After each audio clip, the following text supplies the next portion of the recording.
to True Schedvin, Senior Economist at the Department for International Organization and Policy Support at the Sida. And I think we're still waiting for some people, so I'm just getting you started. Okay, let's start. I think, yes, so warm welcome. Okay, so thank you very much for inviting Sida to be part of these very interesting days. There will be a little bit of overlap of the issues that we have discussed already this morning, of course, because we are within the frame of the SDGs and the policy coherence for global development. Sida was assigned by the government, the state secretary that just left, to write a report on the structural causes of poverty during the spring. And we were also assigned to write a report on our experiences of implementing the policy coherence for global development. So my presentation is based on those two reports, and I will try to speak a little bit more from the frame of what kind of development is it that we see, and what issues then come out for development cooperation to work with, and also then try to integrate some of the experiences and learning that we have on how we can work with implementing these.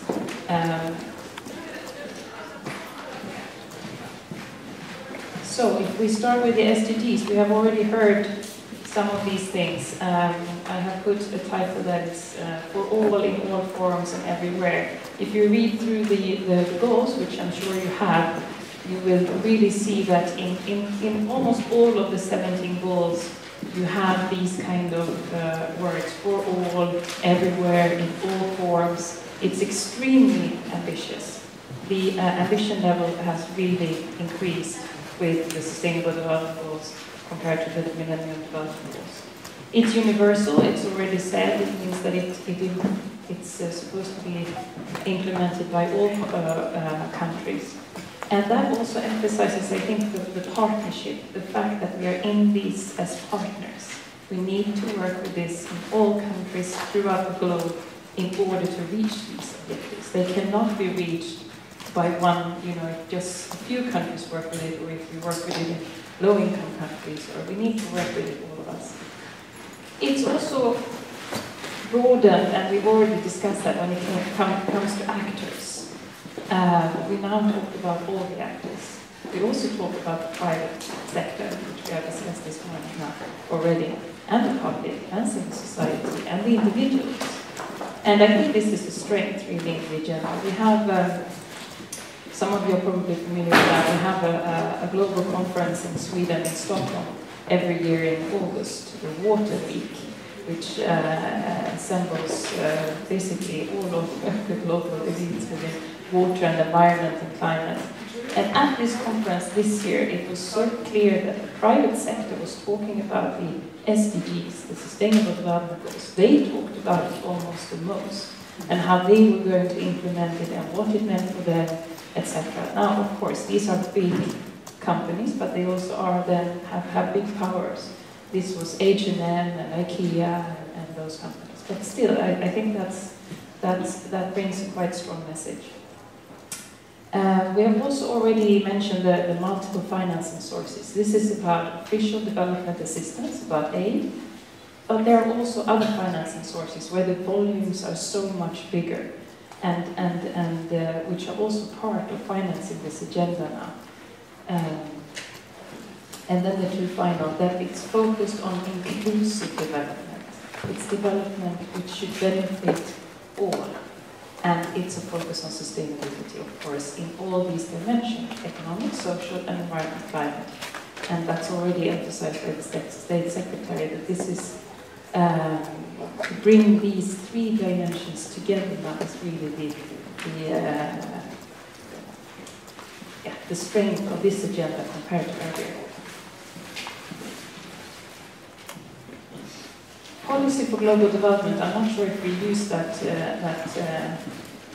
acronym, PGD, but I used it here. It's the policy coherence, agenda, the PGU, that was taken in 2003, and I think really we can see it as a forerunner to all of this. Already in 2003, the Swedish government took this policy, which had focused on fair and sustainable development. So already then there was a focus on sustainable development. And also a strong emphasis, since it is policy coherence, all of the policy areas should work towards a common objective of fair and sustainable development. So within Sweden, we talk about Team Sweden, or at least we do, I hope we do all of the actors within Sweden, but that means us as the Development Cooperation Agency, the Swedish civil society, the Swedish private sector, and other public agencies. We work a lot with the Swedish Tax Agency, Statistics Sweden, etc. It's a Team Sweden, and it's really needed now to implement the SDGs. And this was already emphasized in the policy coherence for global development. So it's a broader perspective on actors, and that also, of course, applies when we work in partner countries. And I will come back to that. And then we have already talked a lot about the two perspectives that are really at the core of policy coherence for global development. The rights perspective and the perspectives of the core of development. On the rights perspective, if I look at Sida and how we have worked with it there, we have the 4 dimensions. It's the non-discrimination, transparency, participation, and accountability. And this has really been very strongly integrated in all of our activities. I would say it has really affected the way we are working with agricultural reforms, with public administration reforms, with which actors we work with, etc. And especially the way we work with actors, I would say. I have just recently worked in Kenya, and whichever larger reform that we are supporting, could it be land reform or public financial management reform, we work with the government, but we also work with civil society to demand accountability and to create the demand for the reform to actually be implemented. So, and this, we have just synthesized a number of evaluations on different areas, and working with a mix of actors is really coming out as one of the strongest lessons and experiences. On the perspectives of the core on development, of course, I mean, poverty reduction, or now with the SDGs, ending poverty in all forms everywhere, is of course at the core. But I would say still that that has been more challenging, especially when it's formulated like this perspectives of the core on development. And we have had reports and evaluations that shows that maybe we need to improve on this part. So I'll focus on that, the poverty and what we see in development when it comes to poverty. The PGU, the Policy Coherence for Global Development, said already in 2003, the focus of the bill is on poor people and poor countries. So what is it that we mean when we talk about poverty? You all know this, but it's always good to be reminded and to see the broader perspective. This is how we at Sida have written it in the Perspectives on Poverty, which is from 2003 actually. And we are still working with these perspectives on poverty. And it says, poverty deprives people of the freedom to decide over and shape their own lives. It robs them of the opportunity to choose on matters of fundamental importance to themselves. Lack of power and choice and lack of material resources form the essence of poverty. So it's about power, choice, resources, opportunities, voice. We know it. And with this, I also want to emphasize, which you all here very well know, that this is a situation that you can be in. Poor people are not a species. It's a situation, it's a life situation that you are in. And you can kind of fall into poverty in periods of your life. And you can graduate out of poverty in other periods of your life. So it's dynamic. People move in and out of situations where they are poor. And we need to see it in that way when we work with it.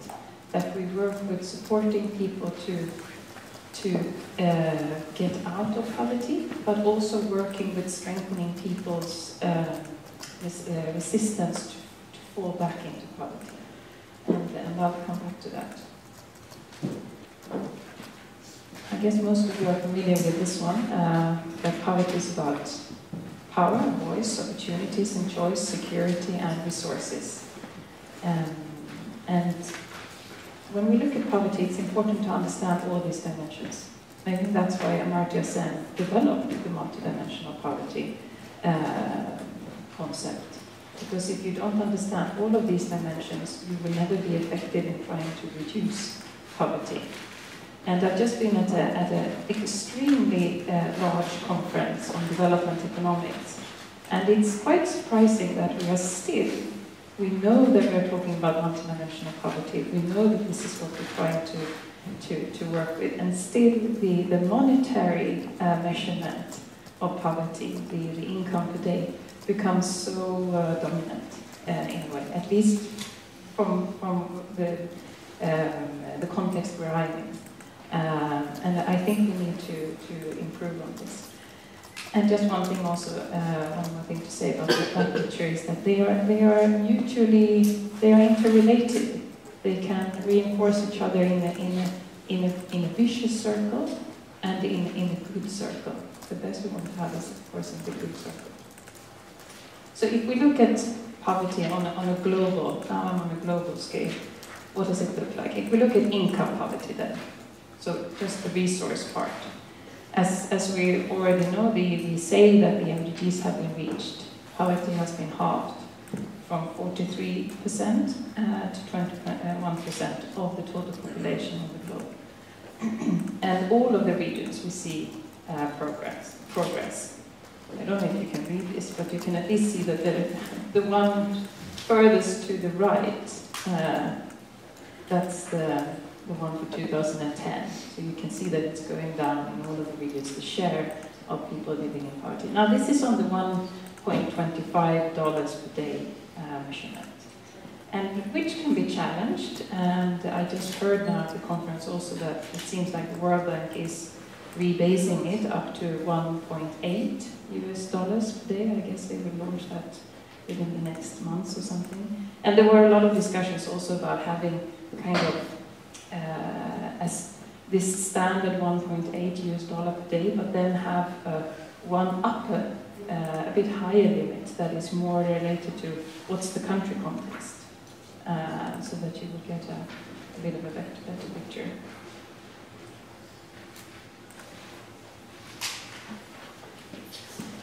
There is, I think one should, even if one can criticize this measurement, we should be quite happy to see this development. But it is a bit uneven. If we look at the numbers of people in poverty, it has decreased in all of the regions except for in Africa, where it has increased. And there are 700 million people less in poverty now than before 2010. But there is an increasing group of people kind of just above $1.25 per day and up until maybe $10 per day. And of course you're better off, but you're still extremely vulnerable. And we need to pay attention to that group. If we look at opportunities and choice, if you still have that, we have resources, opportunities, choice, security, and voice and power. If you look at opportunities and choice, this shows net enrollment in primary education. And you know this has increased. And that's important and it's good. And we also know that it's, more girls go to school now, which was one of the main targets. It's almost the same in a lot of countries. But there are still a lot of questions when it comes to quality of education. And some talk about rather schooling than education. And there are question marks as regards then the rates of return from your education. How much can you get out of this education that you get? Do you actually get productive employment? Or are you still disadvantaged, although you know how to read and write. And I know from the countries where I have worked in that, which have introduced free primary education, which is great. Everybody should have a right to primary education, and it should be free. And that's in some cases the overall policy. Then when you come to the practice, it is in many cases not free. There are still different kinds of fees that you have to pay, maybe for the clothes or for the material, etc. And even for those schools where you don't have to pay that much, the quality of the education is in many cases very, very low. So even when you speak to people who doesn't have a lot of resources, they really try to put their children into private schools. They have to pay even more because the quality of the public schools are so low. So even if we see progress here, there is still a lot to be done, and it affects a lot the opportunities and the choices for children and households and poverty. Also on health, if we still keep on opportunity and choice, it is very related to education and health. And on health, we've also seen important improvements when it comes to child mortality, which has decreased from 25% of total population of children under 5 years to 50%. And that's thanks to vaccination programs and other programs, and now we have also progress on the malaria vaccines, etc. So that's great.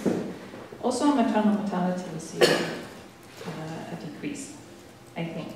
We'll see what Naila would say. She's shaking her head. So on opportunity and choice, I mean, there seems to be some progress on education and on health, but there are still a lot of things to be done.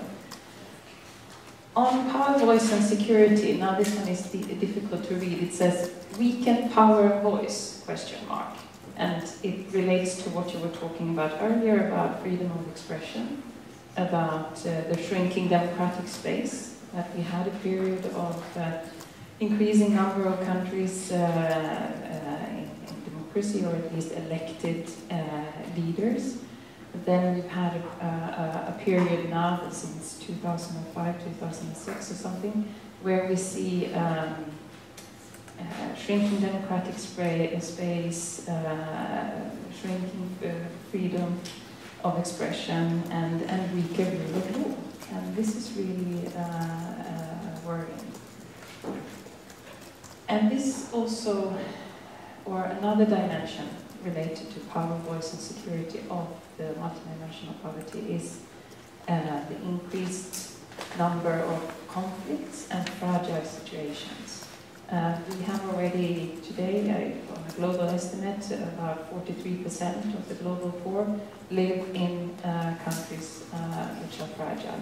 And just in a couple of years' time, it's estimated that the majority of poor people will live in countries which are in conflict, post-conflict, or fragile situations. And this affects, of course, poor households a lot. And conflicts are affected by high degrees of poverty, and the poor are affected by the conflict. So this is really we need to take into account. Inequality, this conference that I just mentioned, which included 3 Nobel Prize winners and a lot of other distinguished development economists. Inequality was the big theme at this conference, really. And what we could agree on, and why it is a big theme now within development economists, is that they have finally agreed on that inequality affects economic development. And that was not, they could not agree on that. But even IMF is now saying that if you have high degrees of inequality, it will affect your economic development, your potentials to grow. So that's one agreement that there is there, so that's why it's on the agenda also. There seems to be agreement that the inequality in between countries has decreased. And then within countries we see a lot of different stories. Andrea Cornea, who is a distinguished development economist from Italy, and he's worked on inequality for a long time. He showed, and he had grouped African countries in different groups, and he could show one graph that where inequality was going down for one group, another graph where inequality was going up, and another one where it's gone up, down, and then down and up. So it was, we could see everything basically. But what one could say is that inequality is really recognized as affecting economic development and affecting poverty, and we need to address it, and we need to understand much more about it. Okay, that was my clearest conclusion from this conference, that I understand it's important, but we have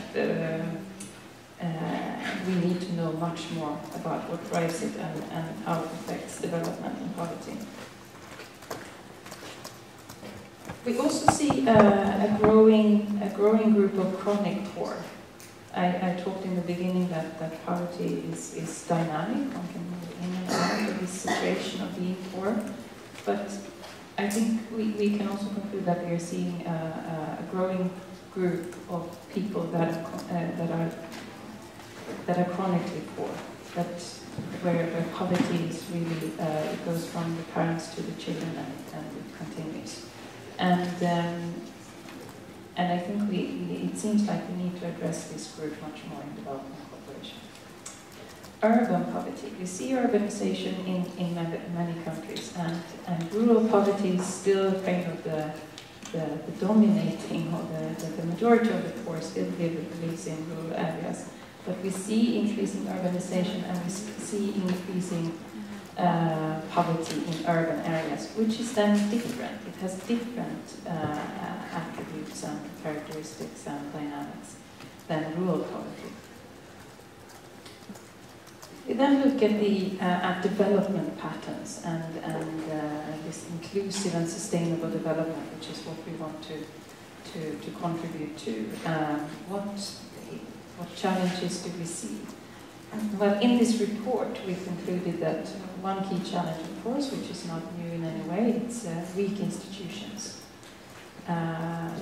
Weak government institutions means you have weak rule of law, you can have high degrees of corruption, and you get a low and weak legitimacy of the state, which weakens the social contract. So the whole kind of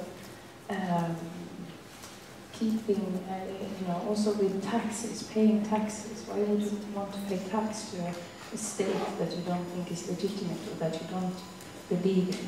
So it has to do with all these things, and that means that we need to work with supporting and strengthening the institutions, which we've had done for a long time, and Sweden has very good experiences of working with strengthening institutions. And as I mentioned in the beginning, the way we do it is also that we work with the institutions, but also with civil society to support and to demand the accountability and demand whatever reform it is that is supposed to be implemented.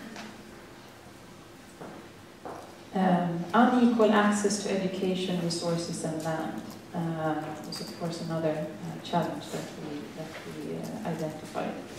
And I've already alluded to the unequal access to education, that even if you have access to education, the quality can be so poor that the outcome of your education is very questionable.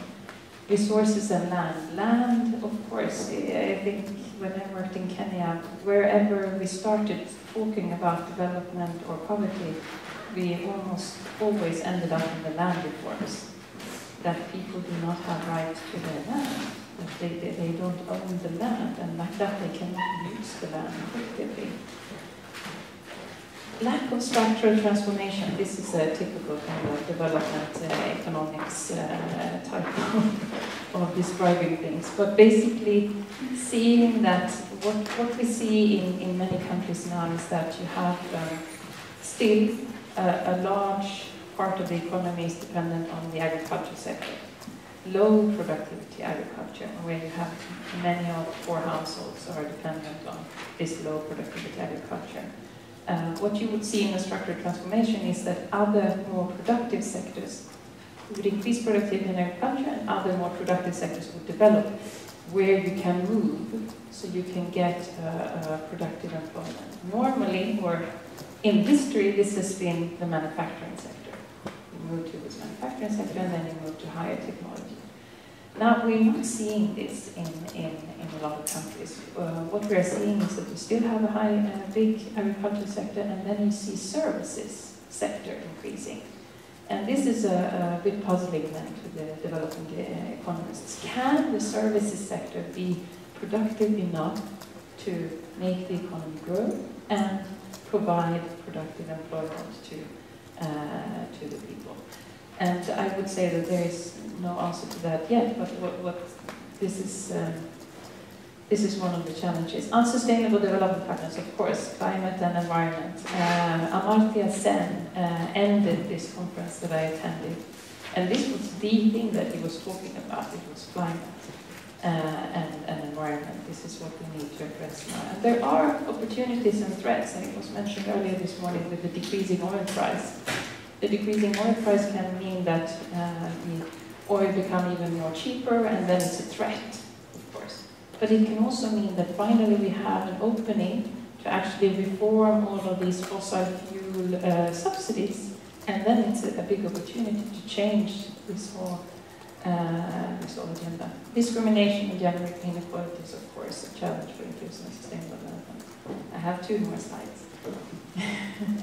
On what we concluded then, of course, and this mirrors the challenges that I have already talked about on what we need to work on, is strengthening of institutions, sustainable financing, domestic resource mobilization. And here, Sweden has good experiences to draw on, not only how we work with it in Sweden, but also how the Swedish tax agency work with us in development cooperation in strengthening tax administrations in partner countries.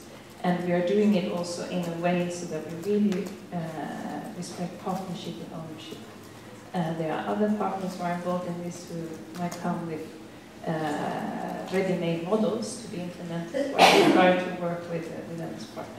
Integration of environment and climate aspects, absolutely, throughout the whole development equation. Inequality and distribution issues. It was already mentioned this morning, and I said that inequality is now one of the key aspects that are discussed when it comes to development and poverty reduction. And in relation to that, social security systems. How we can support the build-up of social security systems. And this has to do a lot with reducing the vulnerability of people. And productive employment. You have to have an earning from somewhere, which relates back to the structural transformation. Chronic poverty, I already mentioned. Investments in education and health, of course. Discrimination and gender inequalities, and conflict and fragile states. This whole issue with the conflict perspective. Then on how we can do this.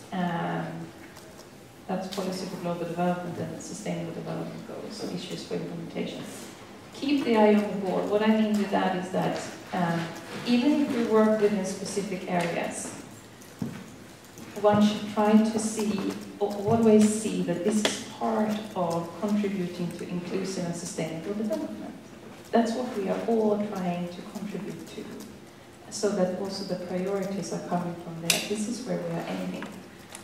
And then coming back to where I started, to have an understanding of all the dimensions of poverty, analyze them, understand them, and address them as it shows from the analysis that is needed.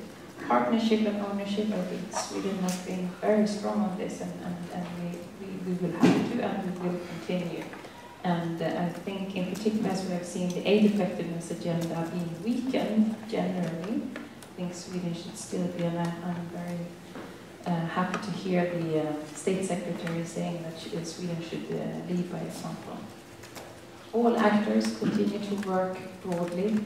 As I said, one of the lessons that are coming out clearly from our evaluations that when we work with a mix of actors, that's when we are most effective.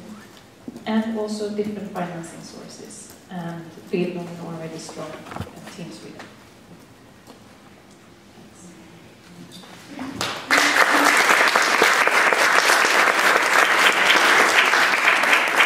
Thank you very much, True. So now we're going to repeat the same dynamic. We will have 3 respondents, and I'm sure they will ask you about the role of Sida in all this as well, in this bigger picture you presented.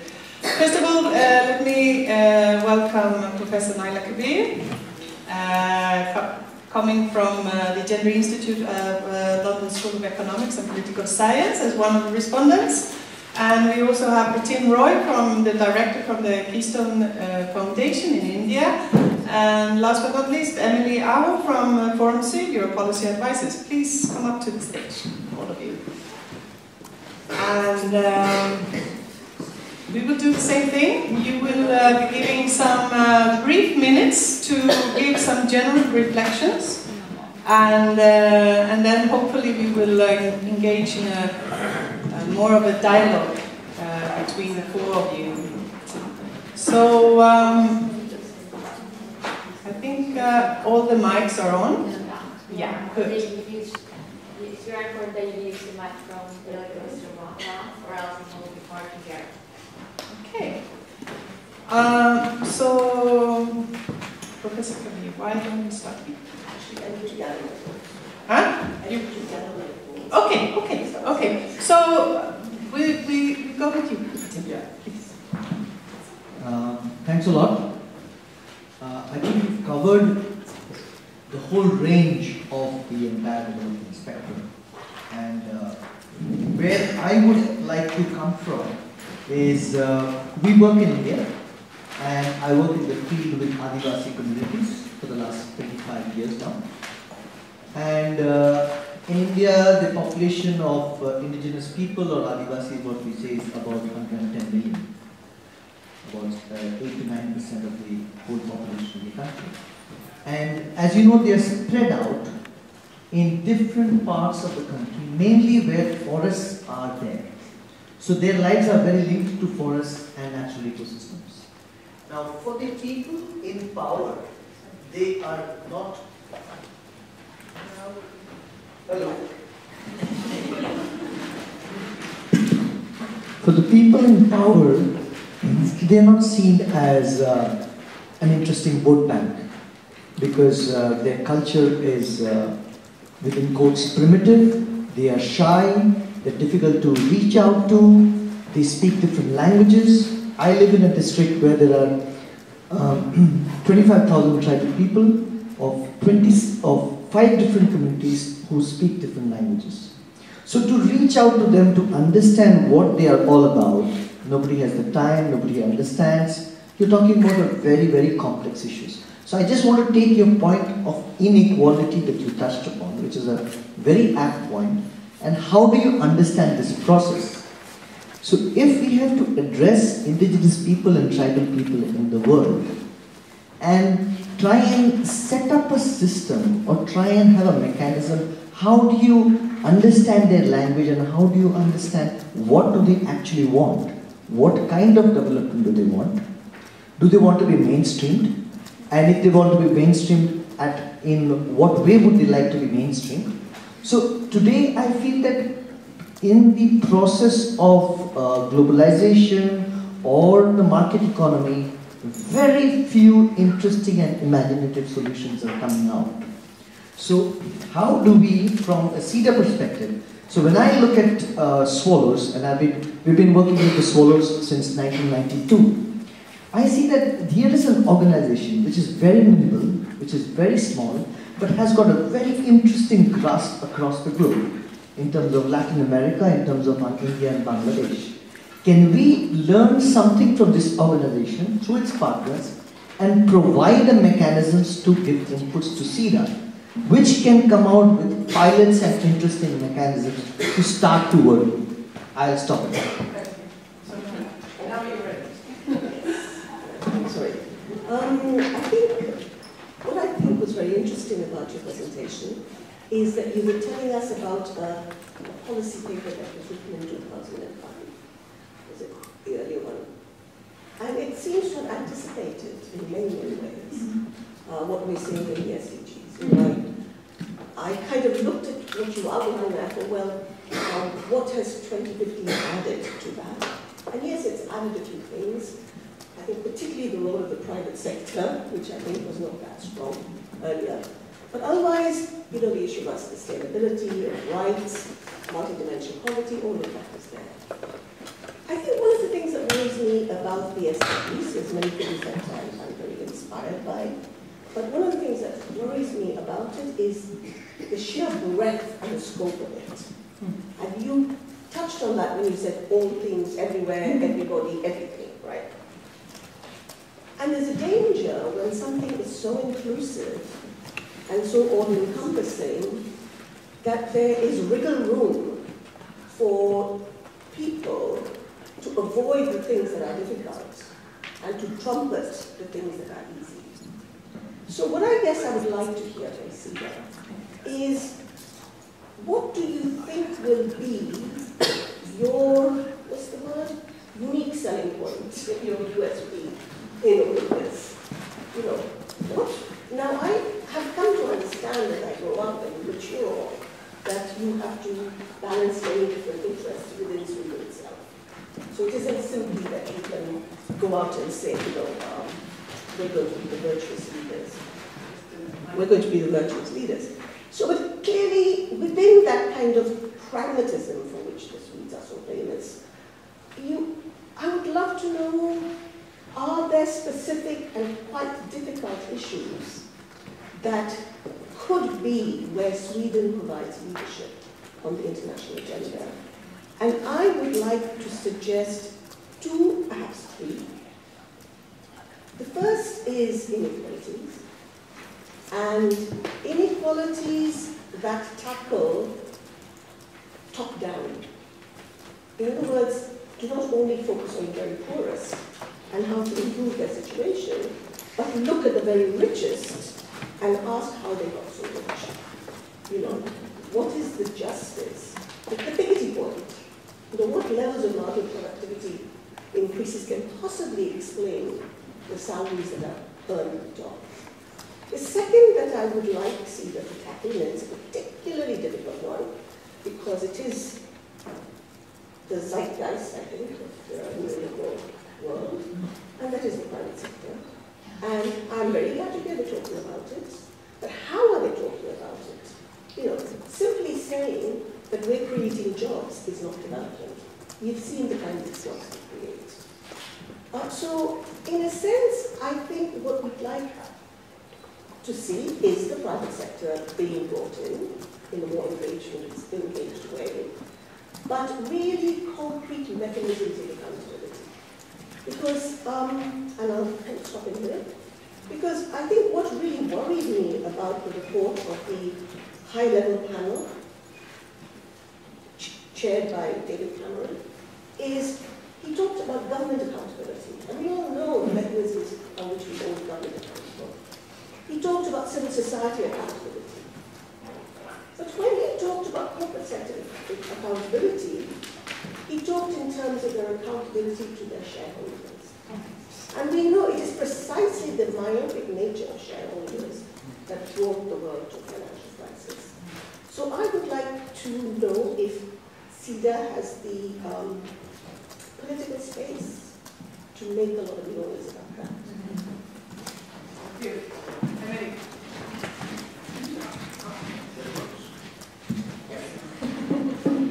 Okay, great.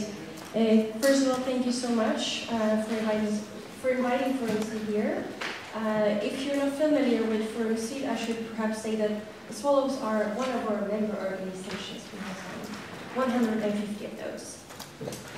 So from the Forum Syd perspective, we've been following both the financing for development, but also the SDGs, the Sustainable Development Goals, very closely these last years. And actually, I wanted to highlight basically the points that you've already highlighted. But if I could just summarize them into three. First, lessons learned from the Millennium Goals to the new ones.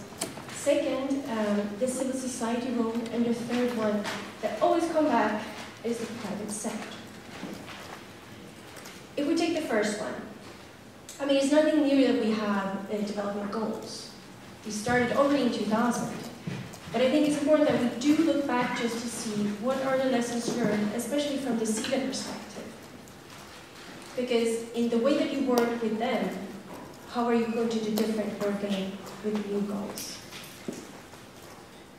How do you see yourself working with the new goals? Because I think the presentation you just gave was excellent. It covered many of the topics, the priorities of the Swedish government and also, of course, from Sida. But as you mentioned, when there are a lot of priorities and when there are very important topics, it sometimes just vanish and just goes away. So just to see a little bit how you practically would work with that. We also talked about this, the role of civil society. I also think it's very important that we stress the fact that we are facing a shrinking space for civil society. From Syd's perspective, we have a strong dialogue with our partners, and we can see that some of the countries are shrinking in space when it comes to using the democratic tools that actually are there, and that's very, very worrying.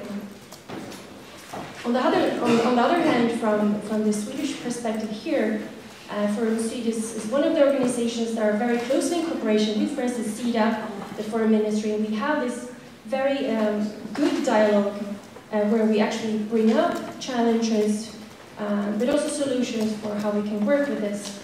I just wanted to stress that out. Well, the third point is, of course, always the issue with the private sector. If you look into the financing for development, the financing for development and the Addis Ababa action agenda goes from a more traditional ODA, the development aid kind of perspective, into more a private sector role. Not to exclude the development aid, but just actually to include it. So I just wanted to hear a little bit more from you, because we heard Ulrika Mordier just earlier giving her perspective on working with private sector. But how will Sida work with this, and especially when it comes to accountability, just like we mentioned before, as an extremely important factor working with the private sector, because the enterprises and private sector do not really always work where, for instance, civil society works, and there are a lot of issues and a lot of reasons for that. But it's important just to hear your thoughts about it as well. Good. Thank you. So a lot of thoughts, and we are coming back to the real issues. There's a lot of, we should focus on power here, right? So quite a bit of big questions for you to respond to. But let's start and then get back to maybe more on the dialogue. There were many questions for you. Yeah, thanks. I don't think I would have kind of clear answers to all of them, but we can have, a conversation and a dialogue. Yeah. If I start with the comprehensiveness of the Sustainable Development Goals, I think that's a real threat that you are pointing to there. That one can be given that it's the whole thing that we wanted to achieve with making the agenda more comprehensive, with including all of these dimensions of sustainability, etc., can kind of be the threat to the whole agenda in itself, because you can start to cherry pick. And then I'm not sure exactly how to tackle that challenge. I mean, we discussed it in the process with the Ministry of Foreign Affairs when the document was written. How can you emphasize that at least when you are selective, you have to make priorities from the perspective of inclusive and sustainable development. But there's nothing like that in the document. But I think that's just to come to my last slide there, keep the eye on the ball. If we can try to keep the eye on inclusive and sustainable development and try in each of the contexts where we are to make proper analysis of what are the main challenges and opportunities for inclusive and sustainable development and which parts of the SDG agenda in this context seems then to be the most important ones. That's at least what we can do. Then what the partners in that country or the government, etc., how there is a real risk there. But I think that's one way of seeing it. Then on where Sweden can lead, of course, that's a question, of course, to the State Secretary partly. But what they have given so far, and Sida also has a new instruction from the Swedish government, which emphasizes the areas that Ulrika was mentioning this morning, which is climate and environment, of course, gender equality, and conflict.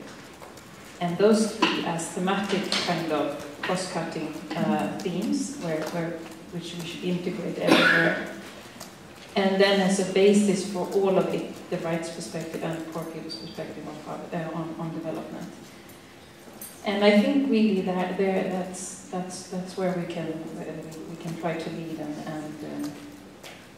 and try to provide good examples in the global, together with the whole approach to partnership and ownership, which we have seen. I mentioned the aid effectiveness agenda, but I really think that what we have seen since the last meeting in 2010 is that globally, the whole talking about ownership, about alignment and harmonization, and respecting the context, it's very weakened, and Sweden is the one trying to stand for that. On the lessons from the Millennium Development Goals and how to implement them and the Sustainable Development Goals, that's a huge question. I think it's some of the issues that I mentioned in the beginning, and I'll take it together with your question on private sector. Sida has developed, we have this forum, Swedish Leadership for Sustainable Development, SLSD, which gathers the largest companies in Sweden, like Ericsson, H&M, IKEA, and others. And they have joined with Sida around a document setting out kind of norms and standards for how you should work and behave. And that's one way for us to try to influence how they are working, and for them to also tap into the knowledge and expertise that Sida has when it comes to working with rights, etc. So I think further kind of working on those examples. And we have also developed instruments, guarantees for how we, with the Swedish aid, can try to channel private financial flows to development investments. This is a bit more of a challenge and includes a lot of kind of risks, etc. And we're still, developing. But I think that there are a lot of potential in that also. From the MDGs to the SDGs, I think the whole inclusive, sustainable development, yes, absolutely, social economic, but we know that, but also the inclusive and working on inequalities. And here what I can see that is coming up more and more, and where we try to work more proactively and more strategically, is on social security systems and on productive employment. And you can work with productive employment, creating the possibilities for that in different ways in the countries. But really these two areas are coming up very strongly. Regarding indigenous people and the good work that the Swallows is doing across the world, I think one part is just that Sida is supporting the Swallows in this work, and that's really important. And that's where I was also mentioning the Team Sweden and all of that. And then we have just now coming up a whole week for the Civil Society Week, which is part of this dialogue that you mentioned, where we are trying to have a dialogue and tap into the experiences and lessons that you have within the civil society organizations in working more at the grassroots, where Sida as an agency normally maybe is not present that much. So I think we have those channels, but maybe we need to work even more to bring it out then in the global dialogue, in the global debate. I think I've tried to cover. Okay.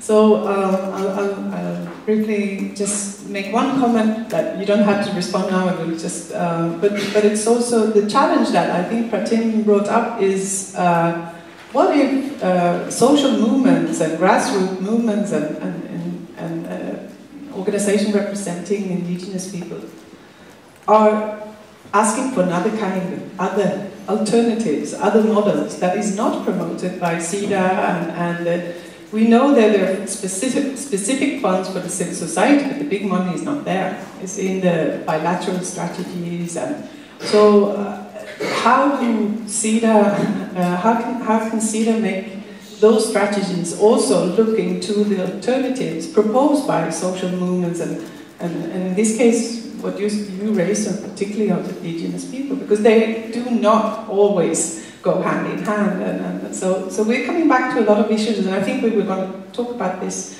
these 3 days as well, right? So it's a big challenge because the civil society funds is one space, but it's also what Swedish money is doing in the European Union, the development cooperation, and also in the strategic and regional funds that we have. But please, any of you want to give another comment or some questions for the response that you got from True? Naila? And please, you need to speak close to the mic because we are streaming the conference and it cannot be heard in the other room. No, I think she, tried to respond to our questions. I guess I'd just like to return to something that I can't remember. Yes, it was on your PowerPoint. It was about financial resources, right? Different sources of financial resources. And I think we talked about domestic resource mobilization, about aid, about direct investment and so on. I think it's really important, especially South Asia, which has, I think, less than 10% of its GDP raised its taxes. So it has some of the lowest tax to GDP ratios in the world. And entire landlords go off without ever being taxed. So we really need to get our own house in order. And we need to work with, people from the outside who will continuously promote that as an aspect or a condition of dialogue. Because that's one of the ways for greater self-sufficiency and not constantly complaining about donor dependence. But there's the other side of tax, and that is going back to the big guys and the tax, the corporations. And it's, we now know that there are corporations that have larger wealth than national governments, and that have ways of avoiding tax that are not available to ordinary people.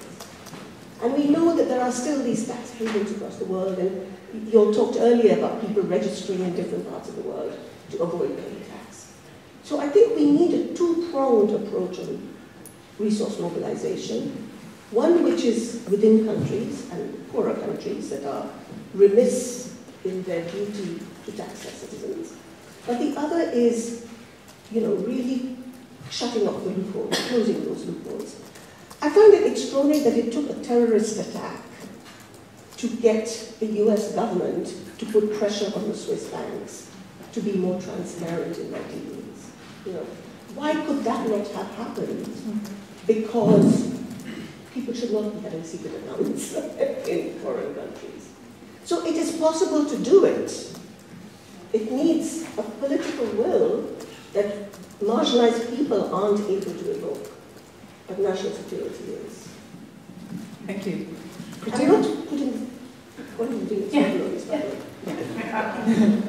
just in case. It's good, thank you. Pratim. Just a small point. You responded very well to all our questions.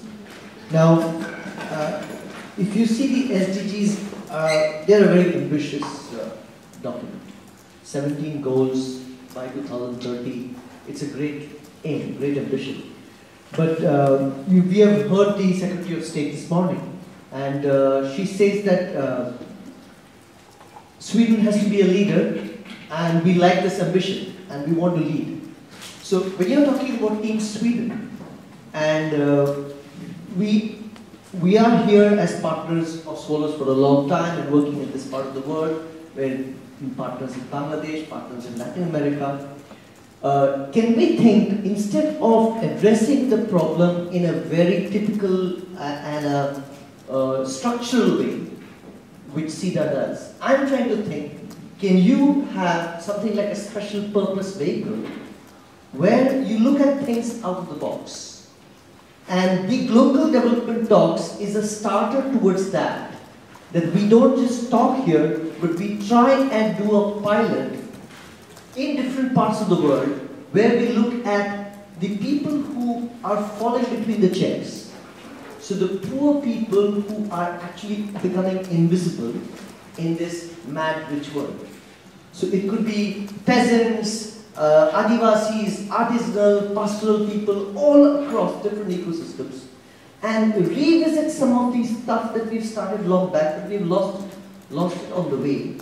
And with the current dimensions and the current scenarios that are coming up of private sector playing or claiming to play a bigger role in this sector, yeah, I work with private sector very closely, so I have a different take on that. So can we make this as an opportunity that we have like a local think tank by which we create a field area which provides new insights and data to what we are trying to come out with?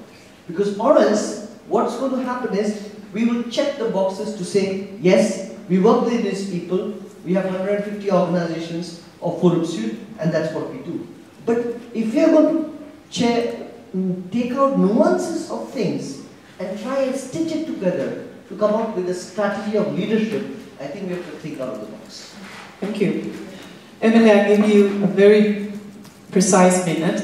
We are ending our session, so a very precise to also give True a chance to give us some last reflections. I will try to. This one? Okay, I will try to be extremely short. Actually, I just wanted to ask Sida to continue working and inviting us for all the dialogue meetings that we've had, especially the Swedish CISOs have had a very great cooperation with Sida and the foreign ministry, and we really welcome this. And it's not just the civil society organizations, we also have enterprises, the academia, basically everyone, because again, these are universal goals applying to all of us. And yes, we have the Civil Society Week coming up in October, which I think is great. That definitely shows that Sweden is on board. Just let's make other countries on board as well. Good. Thank you. Okay. So some last reflection from you, Troy? Yeah, just on our support to civil society and human rights. I think we have just made looked at our portfolio for support to democracy and human rights, and what it shows very clearly is that in shares of support, the support to human rights and organizations for human rights has increased immensely the last 10 years, while the support to more kind of public administration reform has been kind of constant in volume and therefore decreasing in shares. And this is in the bilateral support, so this is within each of the bilateral kind of corporations. And my experience from the countries where I have worked is that we are extremely active in supporting voice and accountability in the countries where we work. So that's outside the frame, the big frame support that we give to Swedish civil society. So I hope that I would see that those corporations in the bilateral will also bring, the voice both so that we hear it and can bring it up in the global dialogue and also in the national context. That's the whole idea. But it sounds as if you're suggesting we need to improve on this. So we'll see if we can do that. But and then on the tax and the illicit financial flows and avoiding tax, etc., it's a big issue, of course. And I think here it's where the policy coherence for development and the restart of that within this government. I haven't heard the state secretary talking about this coherence agenda like she did this morning for some years. So I think this is particularly this kind of issue that would need to be brought up within that context, so that other policy areas within the Swedish government departments are taking it up and bringing it up. But we can bring it to the table, of course. We can show that from a development perspective, we can see that this is really an issue which we need to work with. And then they are in the different global forums on these tax issues. Yeah, I think that's just thanks.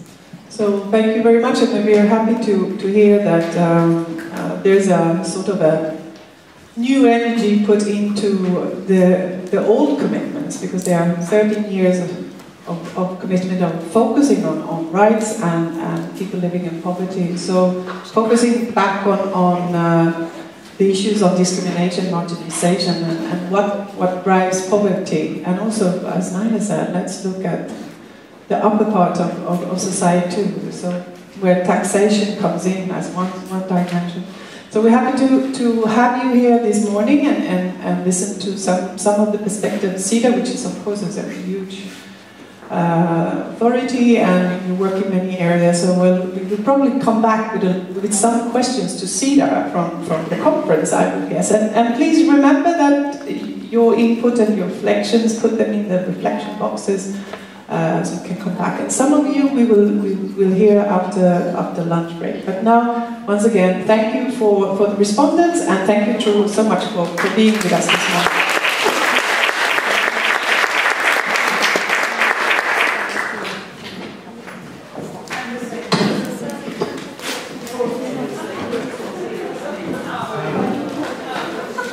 So we will now break for lunch. The conference will continue at 1:30 again in this room, and I'll ask the participants in the